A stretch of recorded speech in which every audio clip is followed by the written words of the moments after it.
اور میں اکثر سوچتا ہوں فضا ایک بات، اللہ کرے کہ اس کو جو ہمارے ملک کے دین کو سمجھنے والے اس کو صحیح معنوں میں لیں، میری بات کو کہیں. میں اکثر سوچتا ہوں کہ جن لوگوں کے ماں اور باپ دنیا سے چلے گئے ہیں، شاید وہ اس وقت جنت میں اپنے بچوں کے لیے گھر بنا رہے ہوں گے، اپنے لیے نہیں بنا رہے. ان کو وہاں بھی بچوں کی فکر ہوگی کہ ہمارے بچوں کا کیا بننا، جب وہ یہاں آئیں گے وہ کہاں رہیں گے. بے شک ماں اور باپ ہمیشہ بچوں کا سوچتے رہتے ہیں. وہ کب آئے گا؟ جب ہم ماں باپ کا سوچیں گے.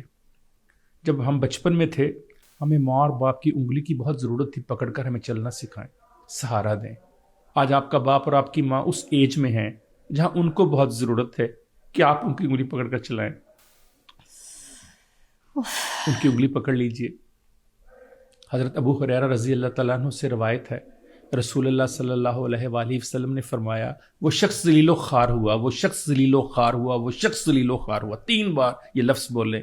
صحابہ نے پوچھا یا رسول اللہ کس شخص کی بات کر رہے ہیں؟ کہا اس شخص کی جس نے اپنے ماں باپ کو بڑھاپے کی حالت میں دیکھا اور ان کی خدمت نہ کی، ان کے خلاف بات کی. لہٰذا اس سے پہلے کہ ذلیل و خوار ہو جائیں اس معاشرے میں، اس والد کو اپنا سب کچھ مان لیجیے.